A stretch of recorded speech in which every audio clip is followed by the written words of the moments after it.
Então vamos lá. Ontem vocês conseguiram entender né, a questão das alavancas lá que eu falei? Então isso aqui é uma alavanca interfixa, tá? Ó, o eixo está aqui no meio e de um lado eu tenho a carga, tá? E do outro aqui eu não consegui desenhar, mas você tem um músculo puxando aqui, tá? Desculpa, não é aqui não. O músculo ele vai puxar aqui para baixo, beleza? Então o que vocês vão imaginar é o seguinte: essa aqui é uma articulação da cabeça, tá? Então tem a cabeça aqui, beleza? Isso aqui é a articulação atlanto-occipital, né? E aqui eu tenho a musculatura suboccipital. E o que acontece, né? Como o peso da cabeça, a massa da cabeça é maior aqui na frente, né, anterior ao eixo, na hora que a cabeça pesa, acontece isso aqui, ó. Tá? Então, a tendência da cabeça vai ser girar para frente. Beleza? E quem não deixa isso acontecer? Os músculos suboccipitais, trapézio, levantador da escápula, que está tudo aqui atrás, tá? Então, a alavanca interfixa, eixo no centro, a carga para um lado e o músculo puxando para o outro, as duas na mesma direção, né, para baixo. Tá? Beleza? A alavanca interfixa é isso. A alavanca interresistente, tá?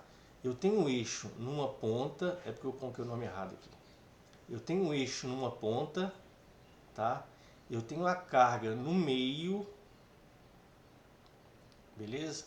Apontando para baixo.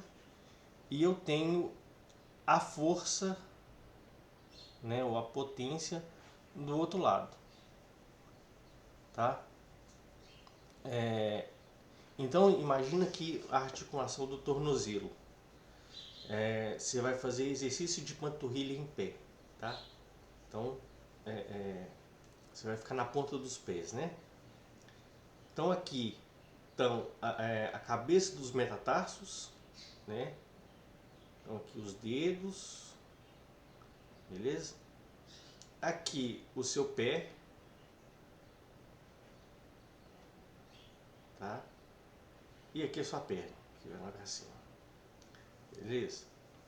Aqui eu tenho os músculos, né? O gastrocnêmio e o sóleo, que estão puxando para cima, tá? E aqui, né, mais ou menos nesse ponto aqui, tá caindo toda a carga do seu corpo, todo o peso do seu corpo, beleza? Então, quando o peso cai aqui, o que acontece nessa alavanca é isso, ó. Tá? Então, esses músculos aqui, o gastrocnêmio e o sóleo, eles vão puxar para cima, beleza? Essa aqui é a alavanca interpotente, tá? E, né, como eu falei na outra lá, falei errado, é a maior parte das alavancas do nosso corpo, tá? Porque ela permite maior mobilidade com uma contração relativamente pequena, né? Um deslocamento, né, muscular relativamente pequeno. Então, o que acontece é isso aqui, ó, na hora que ela... Então aqui, ó, imagina,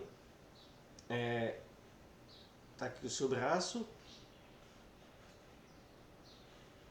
tá? O cotovelo. Aqui é a inserção do bíceps, tá? Então na hora que chega uma carga aqui, na hora que você está segurando uma carga, o bíceps vai puxar para cima, tá? E a carga vai puxar para baixo, beleza? Essa esse tipo de alavanca, como eu falei, ela permite a maior mobilidade, mas em compensação é a menos eficiente, tá? Então, se essa carga aqui ela tem 1 kg, né, 1 kg de força, a força que esse músculo tem que fazer para cima vai ser sempre maior que 1 kg, tá? Então essas são as alavancas. Então vamos lá. Existe uma relação, essa relação é um pouco controversa. Tem algumas pessoas, né, principalmente né, o pessoal que é mais ortodoxo, não gosta muito dessa relação de comprimento e tensão, tá? Porque do ponto de vista biomecânico, né, simplesmente biomecânico, ela não é tão precisa, tá? Mas do ponto de vista neuromuscular, ela é muito precisa, tá? E acontece mesmo. Então, o que acontece? Aonde que o músculo, né, em qual posição que o músculo consegue fazer mais força, ou seja, é mais eficiente, perto do seu ponto médio de contração, tá? Então, perto do ponto médio de contração é aonde ele vai conseguir mais força. Ontem o Matheus estava falando da sacola, de segurar a sacola, né? Onde que você consegue carregar mais peso? É com o braço em 90 graus, tá? Se você está com o braço estendido e a sacola pendurada, né, de um lado do seu corpo, o peso está vindo todo aqui no seu ombro, tá? E não está só no ombro. Quem está segurando isso aí é o trapézio, deltoide, ligamento, tá? Mas se você coloca o seu cotovelo a 90 graus, essa força está sendo sustentada aqui pelo bíceps braquial, braquial, né, os flexores do cotovelo. Quanto mais estendido tiver, a capacidade dessa musculatura de gerar força é menor, e quanto mais encurtado tiver, a capacidade de gerar força dessa musculatura também é menor. É o que mostra esse gráfico aqui, ó, tá? Agora, por que isso aqui é desse jeito? Aqui, ó. Então isso aqui é a miofibrila, tá?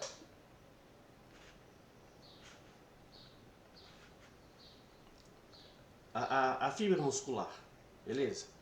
Ontem eu até perguntei pro Gabriel e ele me respondeu lá, né, que na hora que o músculo contrai, é isso aqui que acontece. Beleza? Então essa vai vir para cá, essa vai vir para cá, o músculo encurta, contraiu, beleza? Eu vou terminar de fazer essa animação direita porque eu não consegui terminar ainda, porque não tá complicado de fazer isso aqui acoplar, tá? Então imagina, aqui o músculo está contraído, tá? Olha para você ver.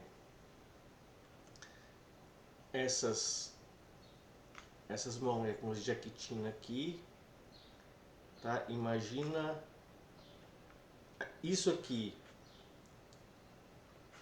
um músculo relaxado, tá? Na hora que o músculo contrai,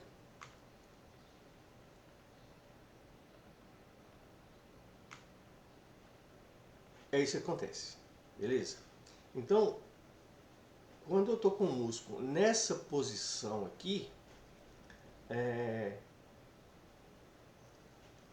o que eu tenho é o máximo acoplamento da cabeça da miosina na molécula de actina. Peraí. Nós estamos falando do músculo contraído, tá? Então esse de cá, beleza? Eu tenho um acoplamento máximo dessas moléculas, certo? Então não tem mais para onde o músculo fazer força, tá? Então do ponto de vista neuromuscular é isso que acontece. E quando eu estou com o músculo alongado,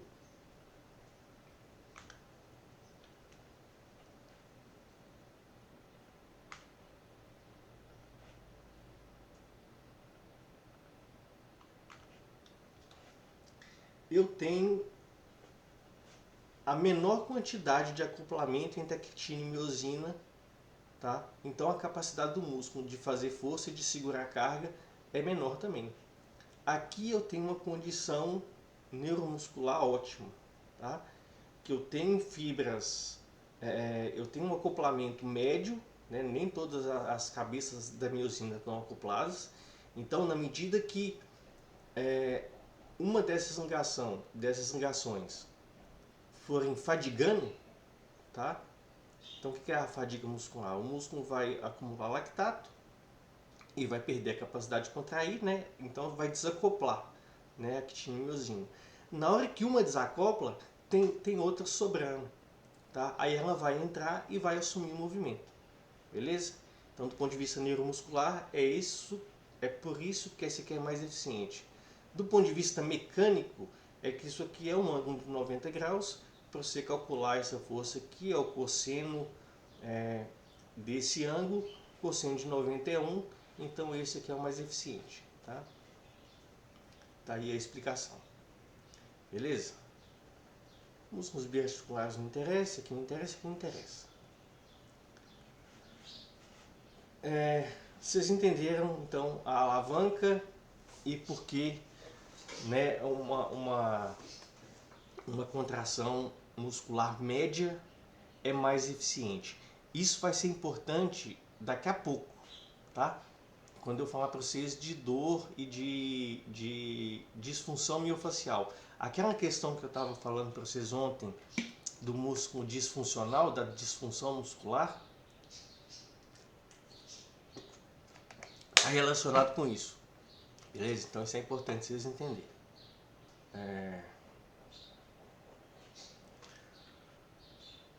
Avaliação postural. Então o que é postura? Arranjo relativo das partes do corpo, posicionamento dos segmentos para garantir relação,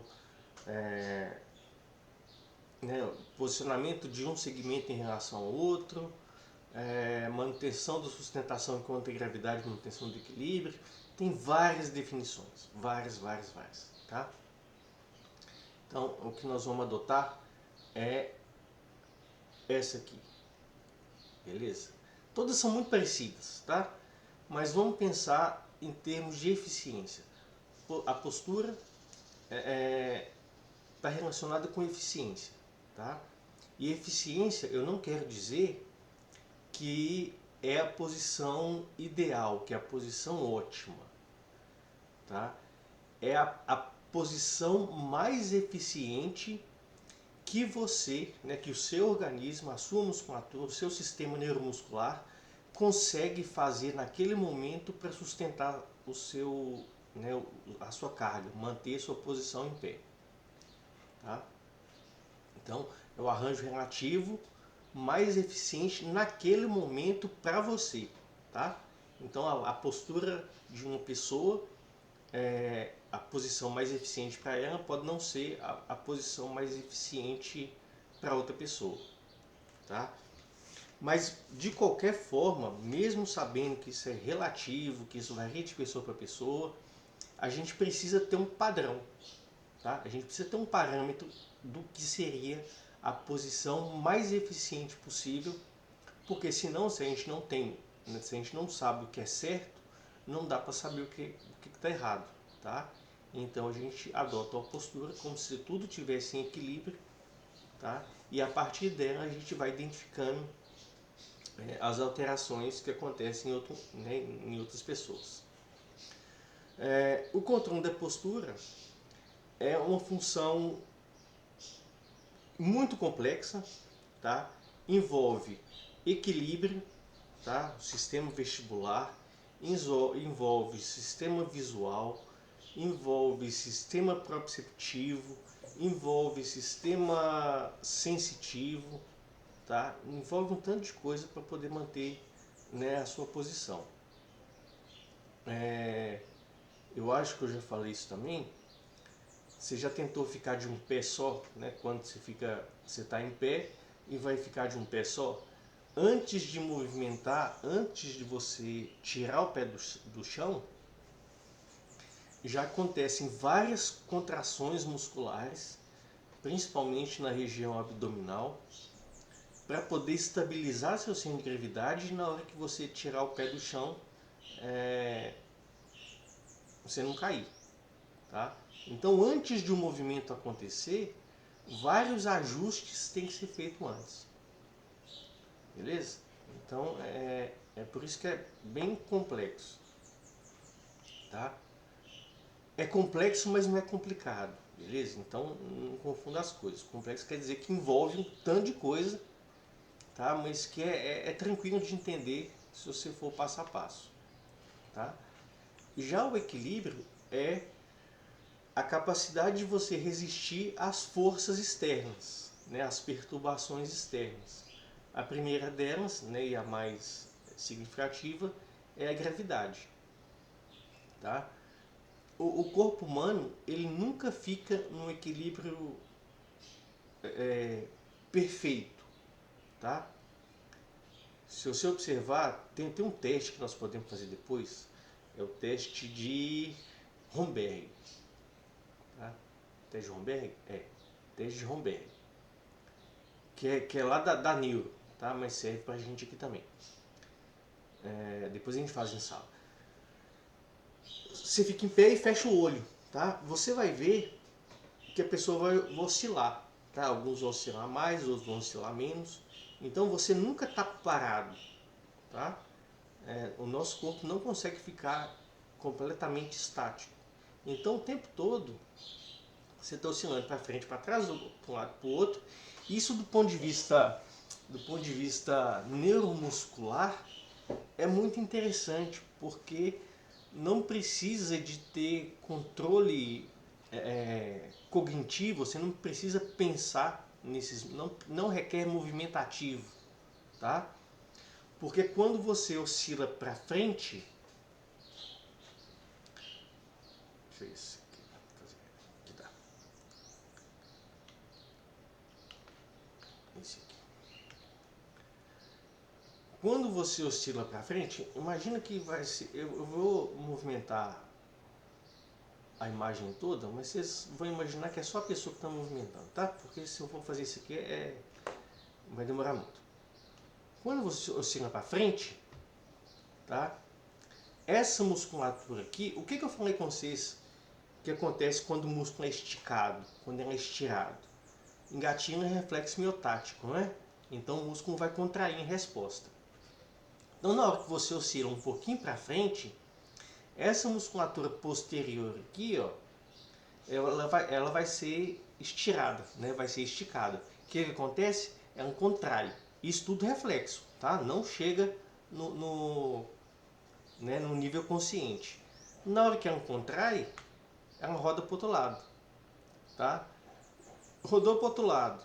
Essa musculatura da frente aqui estirou. O que acontece? Contrai e roda para o outro lado, tá? Então você fica fazendo isso o dia inteiro, tá? O tempo todo. E quais são as musculaturas responsáveis por manter esse equilíbrio? Musculatura do tornozelo,